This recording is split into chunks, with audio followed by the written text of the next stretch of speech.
Assalamu alaikum. Welcome back to my channel Biosphere. I am Sidra Said. Today I will discuss the epithelium यानी कि epithelial tissue. Epithelial tissue composed of layers of closely spaced cells that cover organ surface, form glands and serve for protection, secretion and absorption. Epithelial tissue closely spaced cells की layers होती हैं जिन्होंने cover किया होता है organs की surface को, जैसे कि स्टमक हो गया, इंटेस्टाइन, किडनी वगैरह डिफरेंट टाइप्स के ऑर्गन्स की सरफेस को कवर किया होता है। ग्लैंड्स जो होते हैं डिफरेंट टाइप्स के gland, adrenal gland, thyroid gland, parathyroid gland, सारे एपिथेलियल टिश्यू के मिलकर बने होते हैं और प्रोटेक्शन में इन्वॉल्व हो रहे होते हैं। हमारी स्किन एपिथेलियल की बनी होती है तो वो प्रोटेक्ट कर रहे होते हैं हमारे इंटरनल ऑर्गन को, सिक्रीशन एंड एब्जॉर्प्शन के अंदर इन्वॉल्व हो रहे होते हैं। अगर हम लोग फंक्शन के लिहाज से देखें तो एपिथेलियल टिश्यूज़ प्रोटेक्शन में इन्वॉल्व होते हैं, यानी कि हमारी स्किन, जैसे कि हमारी जो एपिडर्मस लेयर होती है स्किन की, वो एपिथेलियल टिश्यू से मिलकर बनी होती है। इस तरह एपिथेलियल टिश्यूज़ हमारी बॉडी को के इंटरनल पार्ट को प्रोटेक्ट कर रहे होते हैं from the external environment. Absorption के अंदर इन्वॉल्व हो रहे होते हैं हमारा स्टमक, हमारी इंटेस्टाइनल लाइनिंग, ये जो हमारे हॉलो ऑर्गन्स होते हैं, गैस्ट्रो इंटेस्टाइनल ट्रैक वगैरह, वो एपिथेलियल टिश्यू से मिलकर बने होते हैं। तो इस तरह इनका काम होता है कि फूड के अंदर से न्यूट्रिएंट्स वगैरह को एब्जॉर्ब करना, तो ये एब्जॉर्प्शन में इन्वॉल्व हो रहे होते हैं।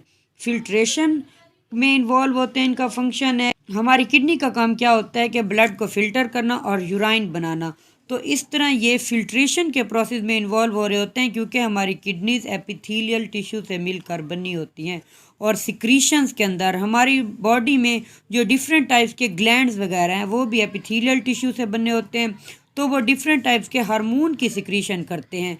तो एपिथेलियल टिश्यू इस तरह सिक्रीशन में भी इन्वॉल्व हो रहे होते हैं। करेक्टरिस्टिक्स ऑफ एपिथेलियल टिश्यूज़ में देखें तो ये क्लोजली अटैच्ड होते हैं एक दूसरे के साथ और फॉर्म अ प्रोटेक्टिव बैरियर। हमारी स्किन को बना रहे हैं एपिथेलियल टिश्यू, तो हमारी स्किन प्रोटेक्ट कर रही होते हैं, तो इस तरह ये प्रोटेक्टिव बैरियर के तौर पर वर्क कर रहे होते हैं।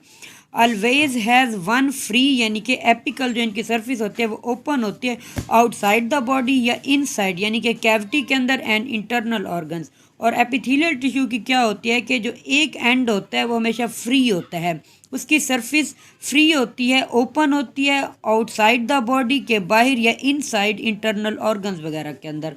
ऑलवेज है वन फिक्स्ड, यानी कि बेसल सेक्शन जो होता है इसका फिक्स्ड होता है, अटैच्ड होता है अंडरलाइंग कनेक्टिव टिश्यूज़ के साथ। कनेक्टिव टिश्यूज़ के अंदर बोन्स, कार्टिलेज, ब्लड्स वगैरह आ जाते हैं, तो इसका एक सेक्शन हमेशा फिक्स्ड होता है कनेक्टिव टिश्यूज़ के अंडरलाइंग।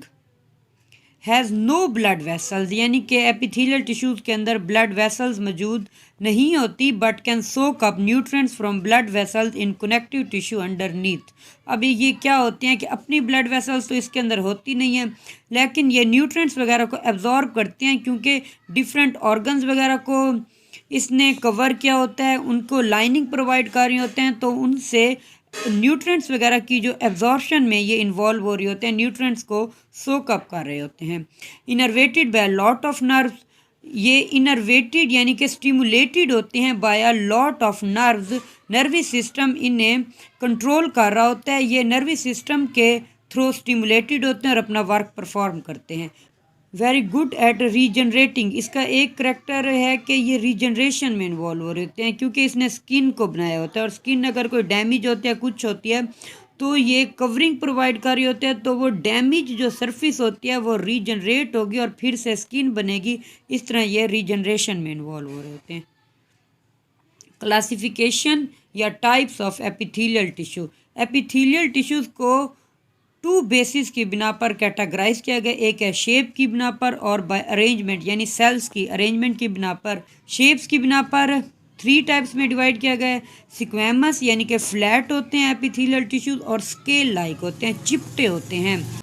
क्यूबाइडल में देख लें as tall as they are wide, cuboidal के अंदर देखें तो ये टाल होते हैं यानी लंबे होते हैं और थोड़े से फैले हुए होते हैं। ल्यूमिनर के अंदर देख लें तो टाल होते हैं और कॉलम शेप होते हैं। अगर अरेंजमेंट के लिहाज से देखें तो 2 कैटेगरीज में डिवाइड किया जाता है, सिंपल एपिथीलियम और stratified epithelium. Simple epithelium single layer होते हैं सेल्स की एक लेयर होती है जो सिंपल एपिथीलियम के अंदर होती है टिश्यूज़ में, और ये एब्जॉर्प्शन और फिल्ट्रेशन यानी कि हमारी किडनीज वगैरह, हमारा स्टमक वगैरह, वो सिंपल एपिथीलियम से मिलकर बना होता है। Stratified epithelium stacked up cell layers, ये यानी कि डिफरेंट लेयर्स होती हैं, बहुत सारी लेयर्स होती हैं जो एक दूसरे के साथ जुड़ी होती हैं और स्ट्रेटिफाइड एपिथीलियम बनाती हैं। सिंपल एपिथीलियम के अंदर एक लेयर थी और स्ट्रेटिफाइड एपिथीलियम के अंदर बहुत सारी लेयर्स होती हैं सेल्स की, जो प्रोटेक्ट करते हैं फ्रॉम एब्रेशंस वगैरह, यानी कि किसी किस्म के डैमेज वगैरह से प्रोटेक्ट करती हैं। अब हमारी जो स्किन होती है वो स्ट्रेटिफाइड एपिथीलियम टिश्यू से मिलकर बनी होती है। हमारा माउथ, हमारी स्किन वगैरह ये स्ट्रेटिफाइड से मिलकर बने होते हैं, जो परमिट्स करते हैं एक्सपेंशन एज एन ब्लैडर, यानी हमारा यूराइनरी ब्लैडर वगैरह है वो भी स्ट्रेटिफाइड एपिथीलियम से मिलकर बना होता है। Thank you so much for watching my lecture. Next lecture के अंदर नेक्स्ट टाइप को डिस्क्राइब किया जाएगा टिश्यूज़ की। Thank you so much. अल्लाह हाफिज़।